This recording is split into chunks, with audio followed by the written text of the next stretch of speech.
Welcome back, TCS viewers, to another episode of our After Dark special with Chris and Jordan here from the Camera Store TV. Hey. So first thing I want to address, Jordan, before the internet gets mad at us, you're wearing a Zacuto t-shirt.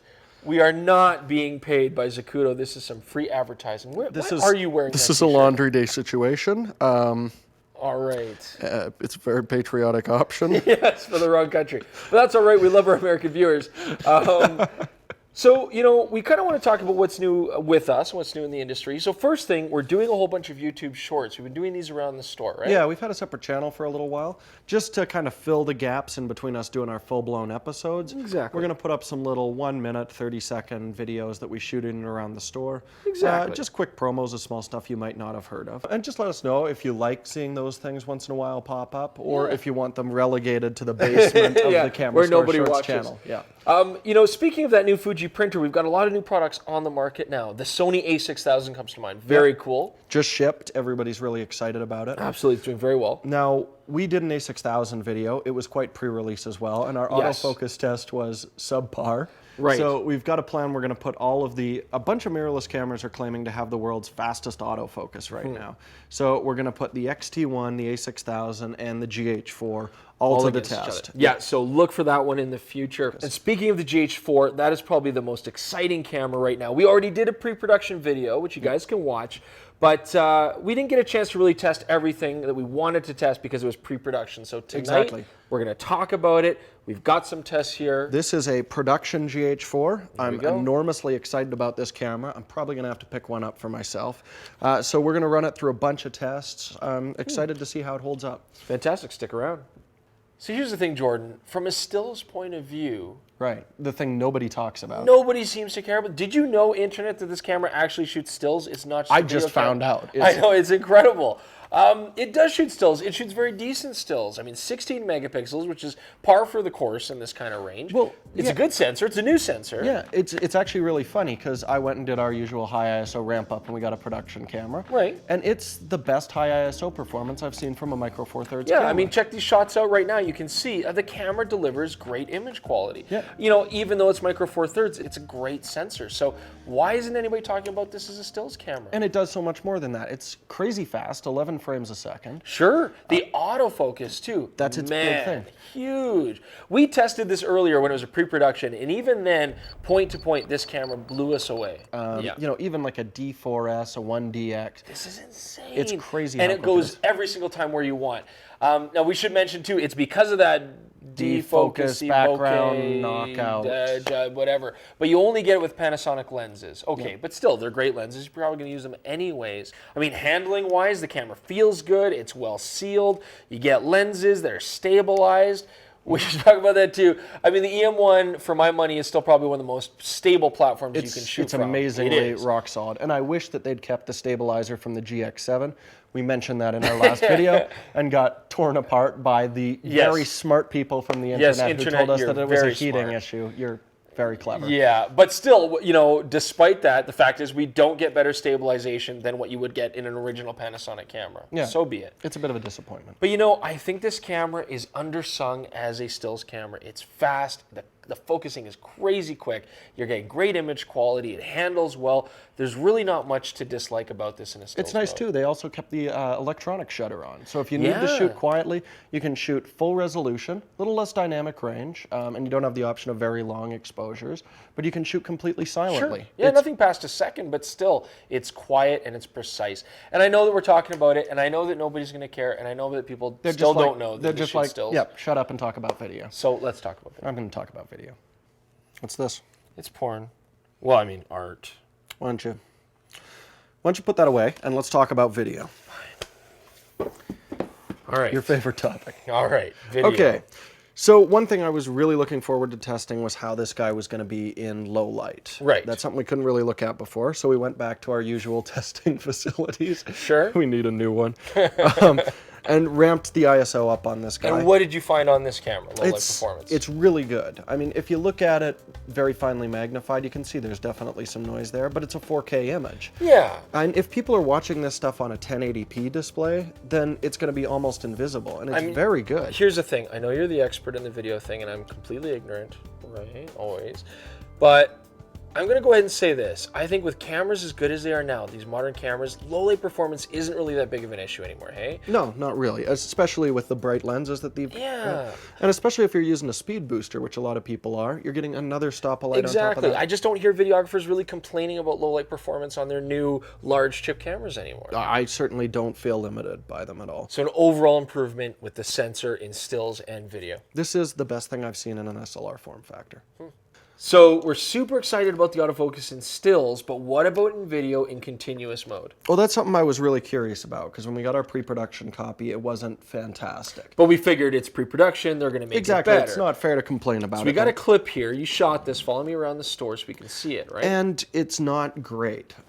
Now, we tried this a few different modes: face detect, subject tracking, standard continuous AF with a single point, and we got about the same results every time. Yeah, it didn't seem to really matter too much, and you can see it here. Yeah, it's hunting, hey? Like back and forth is brutal. And I can understand why they wouldn't want it to be quickly snapping focus. It's really distracting in video.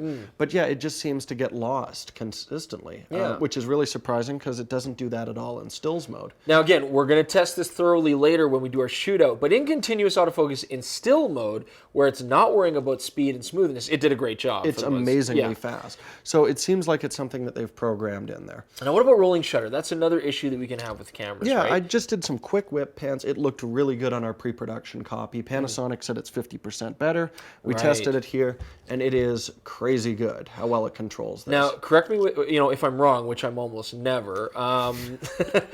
In 4K, chances are you might get a little bit more rolling shutter, but did we really notice that? Just a hair more, and we had to actually freeze the frames to see the difference there. It's very close. But 1080 and 4K are very fast, actually right on par with our FS700, which is amazing. That's an $8,000 camera capable of high-speed shooting, and this is controlling rolling shutter in the same way. So again, another great thing, if you're trying to get a camera for cinematic use, this is going to excel. The only thing it can't handle is flashes. Other than that, you'll be just fine.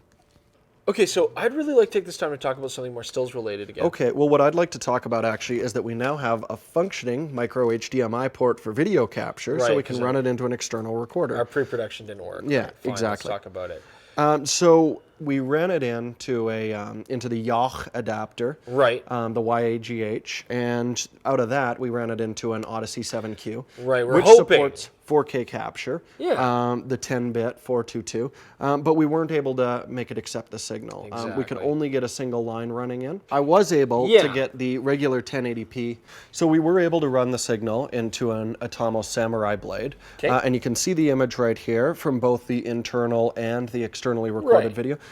These guys, I mean, looking at them both, they're a little bit too cool, they're slightly overexposed. I'm able to get them both into a pretty usable place. But if you really look in here and you can see the graduations on the color, you can see it's quite a bit smoother on the externally recorded video. So there are some perks to doing that. Okay, so one other thing that a lot of people are talking about is how this camera can record 200 megabits per second. And it sounds really exciting, but what I actually found is if you record the 4K 100 megabit per second in the camera, output it as 1080, you actually get a little sharper image, and it actually grades a little better too. So you sound really smart right now. I need you to shut up so that we can talk about something stills related. How does that sound? That's great. Perfect. So here's the great thing, Jordan. Did you know on this camera, it's got an amazing Wi-Fi mode? I mean, it does. Testing it out, it is connecting beautifully. You've got QR code if you want to try to set up nice and quick. Yep. And I don't know, I mean, the software we played with it, what do you think about it? It has everything there. It's exactly like you're running the camera. A lot of those apps will just give you the option for exposure compensation, or, to take the picture. With this, you can adjust every camera. You can do some really creative stuff from a good distance. Like wildlife shooting, remote shooting. I mean, it gives you great controls. It seems to work, and the interface is really, really slick. Or you could abandon photography again and put it on a jib, and you've got a great little remote viewer option. All right, so we're almost done with the GH4, and I know we've talked quite a lot about this, viewers, and you're going to get a third video, and if you want to see that, subscribe. We want more subscribers. We want good content. We want you guys to enjoy it. So subscribe to the channel, and let us know if there's anything we missed and anything you want us to cover. Yeah. So what are your final thoughts on this, Jordan? I mean, at the end of the day, I thought the days of still cameras on high-end productions were kind of at their end. There was that big DSLR boom, and it kind of fell by the wayside, but I could see these things scattered all over the place at high-end productions. The image quality is so good on it. Yeah, it's really quite exciting now. You've got this huge revolution in the stills market where SLRs for a lot of people are being replaced by these cameras. Maybe we're going to start to see that happen in the video market too. Any complaints? I mean, we still don't like that you've got XLR power only on the Yah. Yeah. I would just put a Zoom H4 on it for the most part. And we're looking for new tools and new battery packs that might be lighter and more portable, but that's still in the future. Exactly. What did we not like about it otherwise? I was a little disappointed with the continuous autofocus in video. Sure. You know, it's not in line with something like the 70D or the C100. Right. And that's a bit of a drawback. Generally, I manually focus. I don't tend to trust autofocus, but a lot of people are counting on that, and it's a shame it doesn't work better. But if this did work better, why would you buy any other cameras? There would be no reason to ever own another camera. So good for the other manufacturers.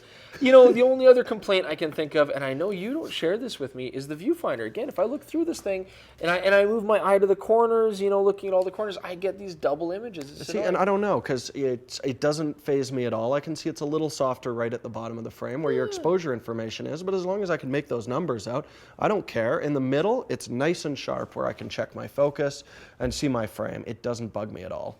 You're crazy. All right. Well, I mean, I guess what we want to say then is so far this GH4, super impressive as a video camera. It's one of the most impressive video cameras I've ever seen. You know, the only thing I would say then is, folks, don't forget, it shoots stills. It shoots stills. What? Yeah, you can take stills. Don't forget that. It is an amazing video camera. It's a great still package as well. Great. We'll see you guys next time. All right. Take care.